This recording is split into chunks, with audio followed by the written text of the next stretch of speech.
Corona virus के बढ़ते cases के बीच अब कुछ जगहों पर कोरोना के मरीजों के दोबारा इन्फेक्ट होने के केस सामने आने लगे हैं। वहीं 89 साल की एक डच मूल की महिला की दोबारा इन्फेक्शन से मौत भी हो गई है।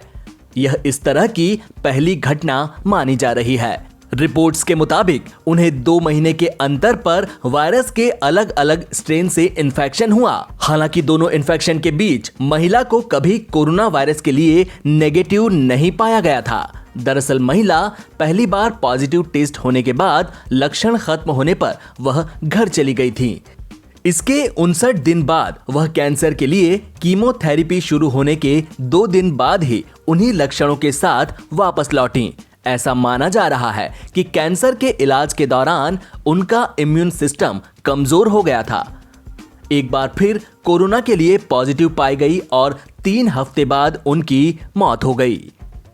उनकी रिपोर्ट्स लिखने वाले डॉक्टर का कहना है कि उनके दोनों सैंपल्स में वायरस का अलग अलग स्ट्रेन देखा गया, इसलिए दावा किया गया कि यह दोबारा इन्फेक्ट हुई। डॉक्टर का कहना है कि महिला का एक तरह के ब्लड कैंसर के लिए इलाज चल रहा था।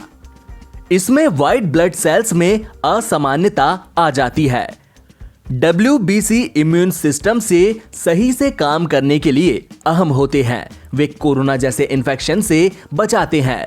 कैंसर के लिए होने वाली कीमोथेरेपी में ऐसे ब्लड सेल्स से लड़ा जाता है और इंसान के शरीर के अंदर इम्यून सिस्टम रह नहीं जाता।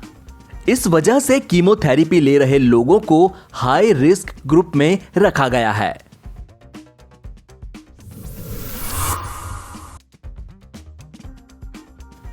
देश भर में कोरोना वायरस के 63,500 नए मामले सामने आने के साथ ही संक्रमण के कुल मामले बढ़कर 72,39,389 हो गए।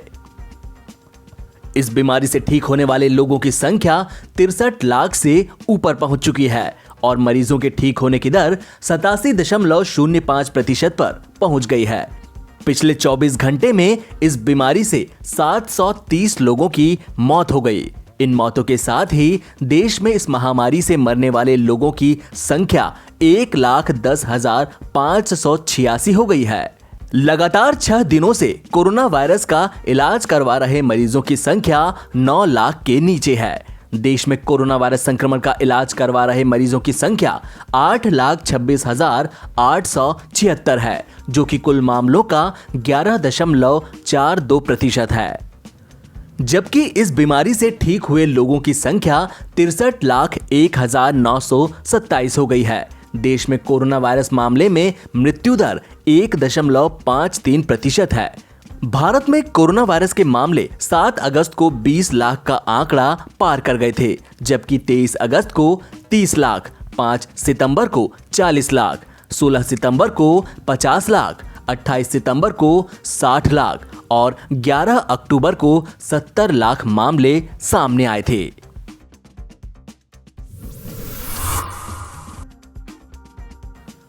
कोरोना काल में करीब 7 महीने बंद रहने के बाद आखिरकार सिनेमा हॉल खुल रहे हैं। 15 अक्टूबर से कुछ पाबंदियों के साथ देश भर के सिनेमा हॉल्स खुल जाएंगे। 15 अक्टूबर से जब सिनेमा हॉल खुलेंगे, पहले हफ्ते में इक्का दुक्का फिल्में रिलीज हो रही हैं। फिलहाल शो की टाइमिंग और सिटिंग अरेंजमेंट को फाइनल करने का काम जारी है। इसके अलावा सैनिटाइजेशन और सुरक्षित तरीके से पॉपकॉर्न, कोला मुहैया कराने की भी कोशिश होगी। स्टाफ को सेफ्टी किट्स भी मुहैया कराना होगी। मल्टीप्लेक्स मालिकों ने टिकट के दाम भी घटा दिए हैं। कुल मिलाकर बात यह है कि इतने समय तक बंद रहने के बाद सिनेमा हॉल्स जब खुलेंगे तो मालिकों का फोकस बिजनेस पर नहीं होगा। उनकी कोशिश ग्राहकों का भरोसा जीतने की होगी। शुरुआत में क्षेत्रीय भाषाओं की कुछ फिल्में रिलीज हो रही हैं। मिराज सिनेमा के अमित शर्मा के मुताबिक पूरी इंडस्ट्री की नजरें बंगाली फिल्मों की परफॉर्मेंस पर होगी। इसके अलावा पंजाबी और तेलुगु की कुछ फिल्में आ सकती हैं। अगले महीने से हमें हॉलीवुड और बॉलीवुड की फिल्में देखने को मिल सकती हैं। उत्तर प्रदेश सरकार के मुताबिक 15 अक्टूबर से 50% ऑक्यूपेंसी के साथ मल्टीप्लेक्स खोले जा सकेंगे, लेकिन नोएडा में इस सप्ताह एक भी मल्टीप्लेक्स खुलने के आसार नहीं नजर आ रहे।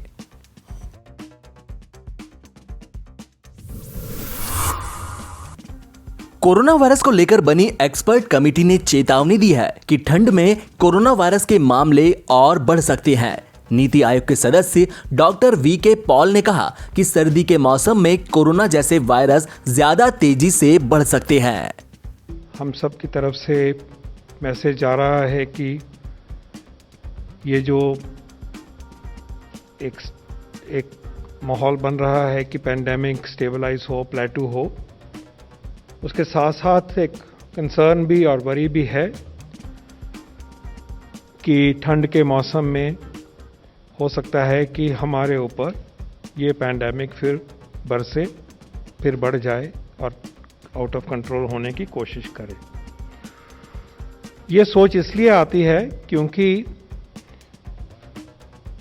कोविड-19 का जो वायरस है वो एक रेस्पिरेटरी वायरस है। वो हमारे रेस्पिरेटरी पैसेजेस से, श्वास के पैसेजेस से ही अंदर आता है।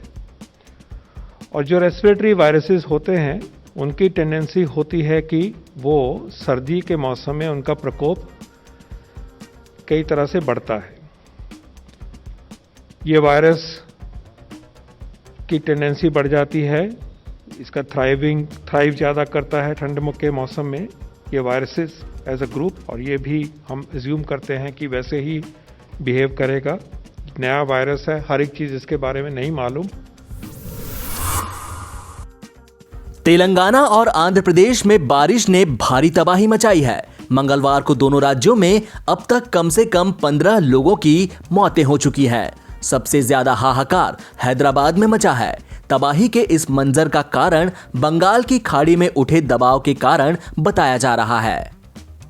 विशेषज्ञों की माने तो तेलंगाना में बीते 30 वर्षों से इस तरह की बारिश नहीं हुई।